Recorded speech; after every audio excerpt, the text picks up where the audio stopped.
என்ன படம் பார்த்துருந்தீங்க?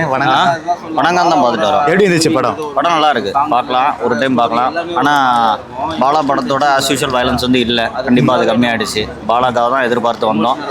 அருண் விஜய் படம் வந்து பார்க்கறது உண்டு, ஆனால் இருந்தாலும் பாலாவோட அந்த வயலன்ஸ் வந்து இல்லை கண்டிப்பாக.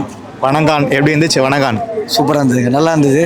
ஃபர்ஸ்ட் ஹாஃப் நாங்கள் எதிர்பார்க்கவே இல்லை, ஆனால் செகண்ட் ஹாஃப் தரமாக இருந்தது. செகண்ட் ஹாஃபில் வந்து பார்த்தீங்கன்னா பிதாமகன் எப்படி ஒரு விக்ரம் வந்து ஒரு ஆக்ரோஷத்தனமான ஒரு நடிப்பு நடித்தாரோ அதை விட அருண் விஜய் பயங்கரமாக பின்னிட்டார், சொருவிட்டார் ஆக்ஷனில். ஆமாம், வேறு லெவல் பண்ணிட்டார். பாலா சார்ன்ற படம் வந்து கண்டிப்பாக பேசும். இது வணங்கான் கண்டிப்பாக பாலா சார் எழுதி வைப்பார். கண்டிப்பாக இந்த படத்துக்கு அவார்டு கண்டிப்பாக கிடைக்கணும். நல்லாயிருக்கு, நடிச்சிருக்காரு. லாஸ்ட்டு செகண்ட் ஹாஃப்லாம் வந்து பார்த்தீங்கன்னா கண்டிப்பாக எல்லாருமே அழுதுட்டாங்க. இப்படி திரும்ப கூட முடியும். எந்த அளவுக்கு எமோஷ்னல் தெளிவா பயங்கரமான ஒரு எமோஷனில் கனெக்ட் பண்ணிட்டார். அங்கே போய் நம்ம சீட்டில் உட்காரோன்னா ஃபஸ்ட் ஹாஃப் அப்படி திரும்பினாலும் செகண்ட் ஹாஃபில் வந்து கனெக்ட் பண்ணிட்டார். அடுத்து என்ன அப்படி தான் போயிட்டு இருந்தது. ஆனால் கரெக்டாக சொல்லியிருக்காரு, நல்ல மெசேஜ். ஒரு மாற்றுத்திறனாளிக்கு நடந்த இதுக்கப்புறம் அந்த மாதிரி யாருக்கும் நடக்கக்கூடாது. ஆஸ் யூஷுவல் பாலா படம் மாதிரி இருந்ததா இல்லை கொஞ்சம் டிஃப்ரெண்ட்டாக இருந்துச்சு? அது இல்லை, ஆஸ் யூஷுவல் பாலா படம் தான் தெளிவு நல்லா இருந்தது.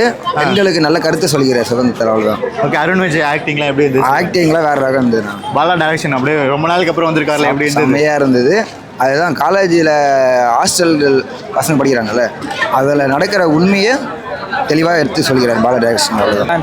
நீங்கள் எக்ஸ்பெக்ட் பண்ணி வந்தது மாதிரி இருந்துச்சா மூவி? நான் எக்ஸ்பெக்ட் எதுவும் பண்ணலன்னா ஒரு மெசேஜ் கண்டென்ட் வச்சு நல்லா இருந்துச்சு. நான் படம் வந்து ஓவராலாக நல்லா இருந்தது.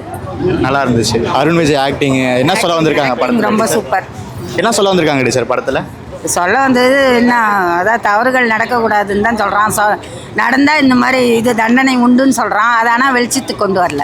ஆமாம், அருண் விஜய் ஆக்டிங் சூப்பராக இருந்துச்சு. நான் வாய் பேச முடியாமல் நடிச்சிருந்தாரு, நல்லா இருந்துச்சு படம். சரி, வணங்கான் படம் பார்த்துட்டு வந்திருக்கீங்க, ஏதாவது சொல்லணும்னு என்ன சொல்லுங்க கருத்து? கண்டிப்பாக ஃபேமிலியோடு பார்க்கலாம். ஒரு மெசேஜ் வந்து பார்க்கணுன்னா கன்ஃபார்ம் வந்து எல்லாரும் பார்க்குறாங்க. அது பரதேசி, அந்த நான் கடவுள், பிதாமகன், அதில் இருந்த வயலன்ஸ் வந்து கண்டிப்பாக இல்லை. அவர் ஒவ்வொரு கேரக்டர்ஸும் சூஸ் பண்ணி கரெக்டாக பண்ணி எடுத்திருந்தார். இதில் அவ்வளோ தூரம் எதிர்பார்க்க முடியாது. ஒரு டைம் பார்க்கலாம், பட் ஸ்டில் வந்து ரெண்டாவது டைம் வந்து பார்க்கலான்னா பார்க்க முடியாது. அது வந்து வாய்ப்பே இல்லை. மொதல் ஹாஃபில் வந்து கொஞ்சம் இந்த காமெடி சீன்ஸ்லாம் எடுத்திருக்காரு. அது எல்லா படத்துலையும் வர மாதிரி தான் இருக்குது. அது இப்போ 2025க்கு செட் ஆகுமான்னு தெரியல. உங்களுக்கு வந்து பார்க்கலாம், ஃபேமிலி ஆடியன்ஸ் கண்டிப்பாக வந்து பார்க்கலாம். ஏன்னா 10 படம் ரிலீஸ் ஆகும்போது எந்த படம் பப்ளிக் வந்து சூஸ் பண்ணி எடுப்பாங்க தெரியாது. நான் பாலா சாருக்காகவும் அருண் விஜய் சாரும் கண்டிப்பாக இது பார்ப்பாங்க. நல்லா இருக்கு படம், சூப்பராக இருக்குது, பார்க்கலாம், எல்லாரும் பார்க்கலாம். பாட்டுலாம் எப்படி இருந்துச்சு? ஜி பிரகாஷ் பாட்டு எல்லாம் நல்லா தான் பண்ணியிருந்தாங்க. ஜி பிரகாஷ் மியூசிக் இருந்துச்சு, மியூசிக் நல்லா தான் இருந்துச்சு. படத்தில் கரெக்டான இடத்துல தான் பாட்டு வந்துச்சா இல்லை கரெக்டாக தான் இருந்துச்சு. படம் லேகும் ஆகல, கரெக்டாக போச்சு. பாட்டு ஓகே தான். ஒரு 1-2 பாட்டு தான் இருக்குன்னு நினைக்கிறேன். பரவாயில்ல, பார்க்கலாம். அந்த பாட்டு இருக்கா? பிதாமகன், நான் கடவுளெல்லாம் இருந்த மியூசிக் வந்து இதில் எதிர்பார்க்க முடியாது. அதுக்கப்புறம் வந்து அருண் விஜய் கேரக்டரில் யார் பண்ணியிருந்தாலும், சூர்யா பண்ணுற மாதிரி இருந்ததுன்னு சொல்கிறாங்க. வேறு யார் பண்ணியிருந்தாலும் இவ்வளோ தான் கொடுக்க முடியாது. அதில் அவுட்புட் இவ்வளோ தான் எடுக்க முடியும். ஏன்னா பேச முடியாத, வாய் பேச முடியாத ஒரு கேரக்டர் அது. அதுக்கு இவ்வளோ தான் பண்ண முடியும். அந்த படிப்படியாக அந்த வயலன்ஸ் வந்து பிதாமகன் அப்புறம்லாம் வந்து பெருசாக அந்த வயலன்ஸ் வந்து எதிர்பார்க்க முடியும். சாதாரணமாக எடுத்திருக்காரு, ஒரு கமர்ஷியல் ஃபில்ம் மாதிரி எடுக்கிறார். இப்போ உள்ள டேரக்டர்ஸோட அவரோட போட்டி போட்டு ஜெயிக்க முடியுமானா ரொம்ப கஷ்டம். கிடையாது.